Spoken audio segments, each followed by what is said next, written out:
name is Joya Caso, and I am a licensed clinical social worker, which I practice as a psychotherapist, and I am also a parent-child relationship specialist. I am the creator of this Facebook group, and I help working moms just really overcome that stress so that they can raise their family well. I believe personally that it is highly possible to be a working mom and to raise your family well and to live the life that you want. So that's basically how I started this group. And I'm glad that you're here today. So for those of you who are watching the replay, again, you can always let me know if you have any questions or anything that you would like me to clarify. So today I wanted to talk about how to overcome stress and find greater joy. Now that is a broad topic that we can keep going on and on about, but I wanted to share 3 things today. And if, depending on what else you'd like to know, we can always do like a mini series of parts, and talk more about this topic. So 3 things that we need to stop doing now in 2018 so we can start fresh, so we can overcome stress. If 2017 for you, if you're looking back in 2017 for you was just a difficult time and was a stressful time, and you're here in the group, and I remember those answers that you gave me in those questions, because one of those questions was that what are you hoping to gain by joining this community? And I know a big part of that is stress, or wanting to become a better mom, or just wanting more insight on how to balance all of those things, because you're trying to grow your career and raise your family. And I'm sure there are days when all those things get confusing, and I'm sure there are days when you're like, okay, what do I do with myself? And so these 3 things that I'm going to share with you, I'm hoping would be like a great start for you and to kind of push you in the right direction. Now, I mentioned earlier that I'm having a coaching program and mentorship program for working moms that's coming out in 2 weeks. So these 3 things, we would be diving in to them deeper, depending on the level of your readiness to really start working on these 3 things, right? And there's a lot more that we can say about overcoming stress and finding greater joy. But today, for time's sake and also for discussion's sake, because I want you to be able to watch this live stream or the replay and come away with practical tools, because that's one of my core values about providing these resources, is that they have to be empowering, they have to be practical, and then my goal is that these are things that you can apply to your lives right away. Like right when you hit end after this video, you can like go ahead and feel like, okay, I can start somewhere now.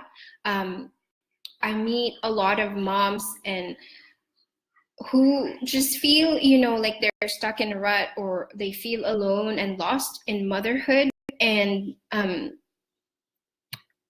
why create a Facebook group or a community like this if we can't find answers, right? So that's also one of the purposes for why I created this Facebook group, so that you can feel like, okay, I feel encouraged, I feel supported, I'm getting answers, I'm getting feedback. And if you are not, please let me know.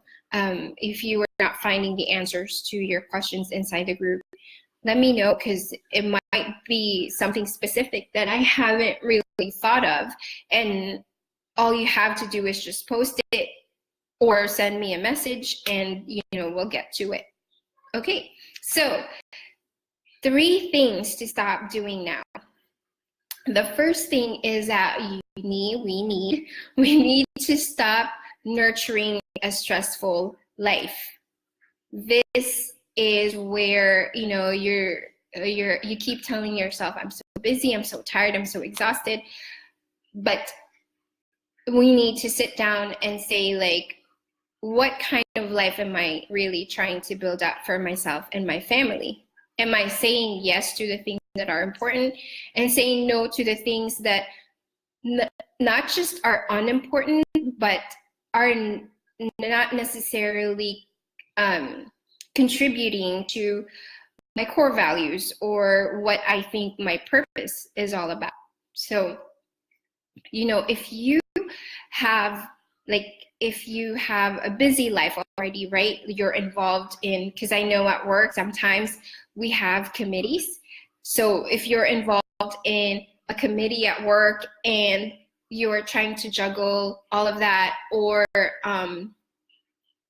you have projects at work that you're trying to finish, so you're already busy there, and then you have your kids who have 5 to 10 different extracurricular activities. You have to map out what really is going on. Are you feeding that kind of stressful life? Do you just keep going on and you keep saying yes to all these activities? Are you building into your daily routine, into your schedule? Is there space for you and your children to have a time where they can relax, a time where you can, just kind of breathe and calm down? I can tell you from experience with our own kids, right? And having counseled families for so many years, activities are great, they're wonderful, but you also have to make sure that you balance them out. You can't do, you can do anything, but you can't do everything type of philosophy. And you have to really decide, do your kids need to be in tennis and piano all at the same time in the same season, right? So I tell my kids all the time, you can have it all, but not all at the same time. It has to be, we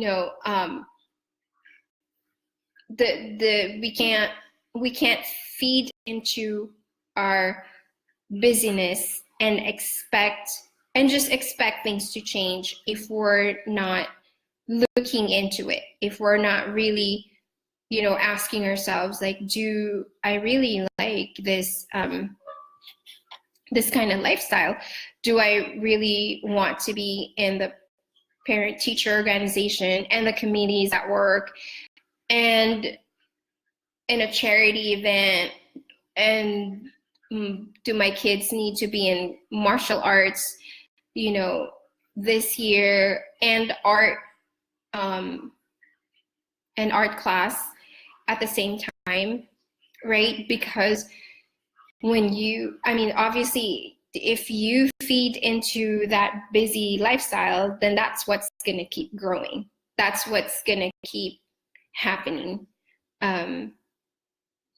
So stop nurturing the stressful lifestyle and stop holding on to what is keeping you busy, because busy doesn't mean productive, doesn't equal satisfaction, doesn't equal contentment. And if when you're raising a family, it's a family unit that you have to think about. So if you are getting stressed out imagine your kids, right? Imagine your kids and how they feel having to do homework and extracurricular activities and, you know, going to places and things like that.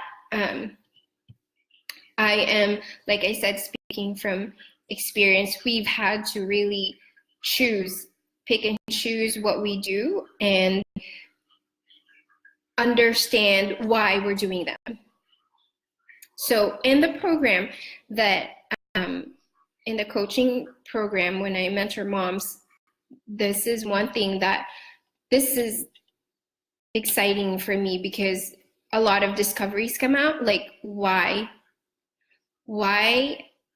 you know, why have you gone this long doing this many things, right? And but there's reasons for that, and those things come out, you know, when you really dig deeper. Why do I feel the need to be everywhere? Why do I feel the need to sign up my kids everywhere? But again, like I said, you know, activities for kids are great. It's really great, especially like when you're talking about sports and music. Like they help develop not only like their cognitive functions, but their discipline and their character. So not saying to stop all of it, but to be really choosy and to be really smart about the kind of lifestyle that you are building. The second thing is to stop participating in negativity. So the key word is participating. Okay, when I was writing my notes, I had just written stop negativity, but come to think of it, you can't really stop all negativity because you can't control what other people do. You can't control what they say. You can't control what they think and their opinions. And when you're in the lunchroom, right? When you're in the lunchroom and everybody's talking, how much control do you have over what they choose to talk about?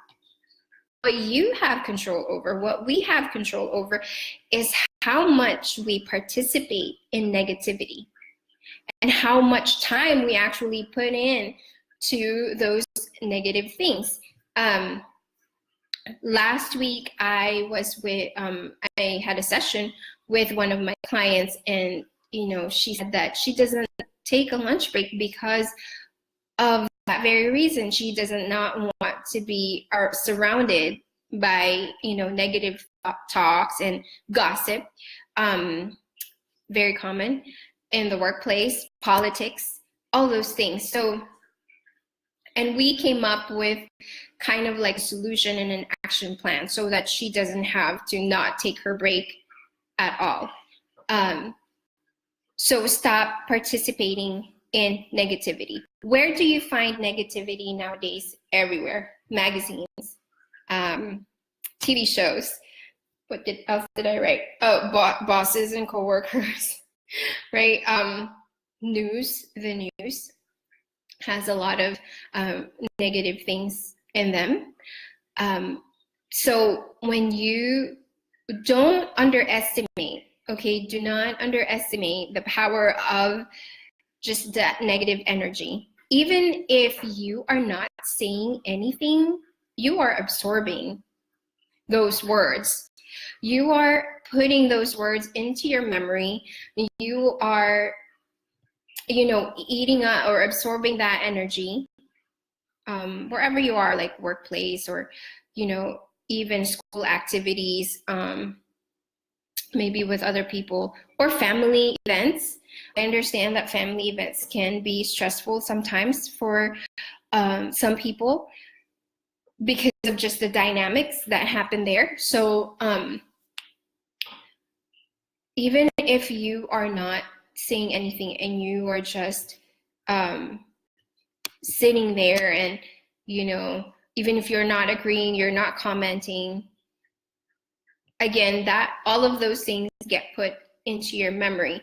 And when you, like, for example, built already your own opinions and assumptions about that person or that situation. So stop participating in negativity, and as much as you can to bring in, you know, positive words, or to make sure that you are not the one, you know, starting anything. Also, if you catch yourself participating, just step back really quickly and kind of, like, you know, refocus, right? So stop nurturing the stressful lifestyle, stop participating in negativity, and lastly, stop letting old thinking patterns rule your life. That was long. Stop letting old thinking patterns rule your life. So that's a mouthful. And what does that mean? We all have behavior patterns, believe it or not. We, you know, consciously and subconsciously, automatically, or even as we think, we deal with certain situations in kind of a pattern, right? Like, think about it. If you have, you know, more than 2 kids, so with the second child, you'll already know, like, oh, okay, I know, you know, this happens and this and this and this. But what we don't realize is that the tension that builds up in our relationships or in different situations is because, well, this is how I've dealt with it in the past, and it worked, right? That's what I think. And then the other person who's involved in the situation or that relationship also have their own patterns and their own beliefs and their own values that come into play. And this is, I understand that, you know, it's not always easy to stop thinking patterns, but the first step is to recognize, you know, is there a particular time and place and situation where I get stressed out easily, I get angered or frustrated, and then just really, like, writing that down and seeing, you know, is there anything in common between those situations? That's what we call triggers. That means that it brings about certain feelings. So, like, when I see, I can't think of any examples right now. You know, when you're like, when you were pregnant, right? There were certain things that you couldn't smell or eat, and you already knew, like, oh, I don't like the smell of rice because this is how I react to it. That was me. A rice that is being cooked in the rice cooker, like, I couldn't, when I was pregnant, I couldn't, you know, stand the smell of it. So in the same way, like, we are, you know, we have those thinking patterns too, whether we're pregnant or not. You know, our behaviors and our actions, our decisions tend to follow a trajectory, like a path. But if you are not open to really understanding or even getting feedback from maybe your spouse or your children, or people that are close to you, you won't be able to, you know, recognize or realize those thinking patterns. So, but you can, you know, start observing yourself and see, like, when is it that you feel the most tension? or in your body, or when you get frustrated, or when you react a certain way, because that's very important in overcoming stress and finding greater joy, is that you start to evaluate, you know, where has my life gone all these years.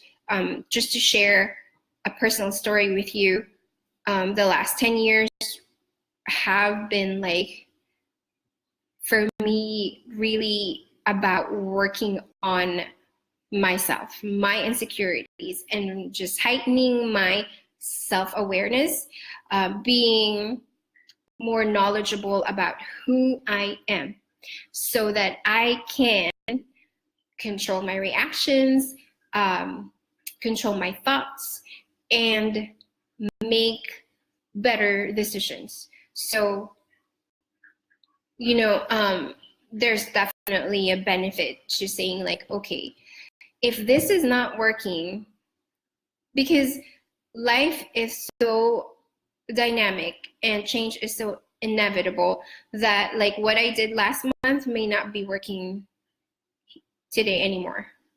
And we can't let that get us down. We can't let that, you know, just stop us on our tracks and to say, like, oh man, you know, like, woe is me,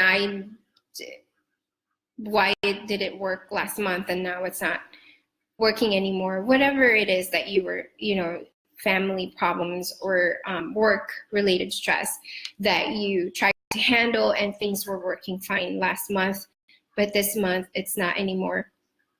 We have to be willing to say, okay, what can I do differently that I have not done last month that I could probably, you know, try today? Because if we keep going the same way, then we'll keep having the same, you know, challenges. We'll keep just having the same frustrations and the same stress.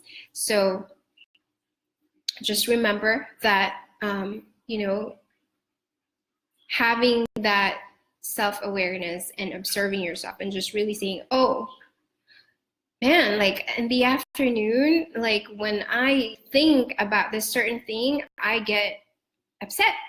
And so what can I do now to be able to move past that? Or things like, you know, like when my kids do this certain thing, I feel disrespected and then I react.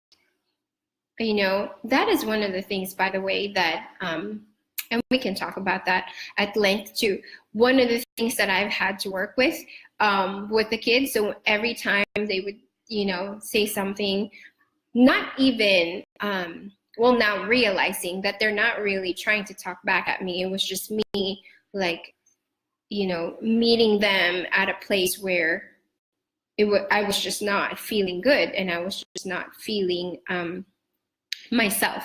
And so when I felt, you know, disrespected, then I would react a certain way. And that is my old thinking pattern that comes with insecurities, that comes with experiences, that comes with baggage, comes with, you know, all those things that I was not able to resolve myself when I was growing up. So, and those things take work, you know, but if you can, for today, just start saying, like, okay, I don't want a stressful life. I don't want to participate in negativity. And I don't want to keep going with my frustrations and my weariness and my disappointments like this. See, just saying that now, is those things, those words are powerful. Me just saying that now actually felt good for me. So they're easy, right? I'm not here to, you know, my background is psychotherapy and coaching, but I'm not here to bring you all the clinical, definitions and the psychobabble, as they would call it, without giving you like practical things that you can do for yourself. So, if you are wanting to overcome stress and find greater joy, I hope that those 3 things will help you. If you have specific questions that you want me to you can say, hey, can you explain that a little bit more? I'll be happy to come on here and do another live stream or do a video for you guys, because I'm really all about what is going to help you and what is important, for you. So next week, I will be back for another live stream.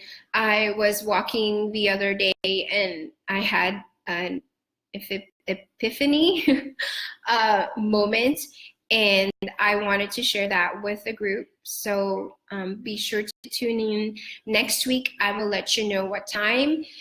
If you have a specific time that you want me to come on because it's more convenient for you, let me know. I can do that. I'm pretty flexible.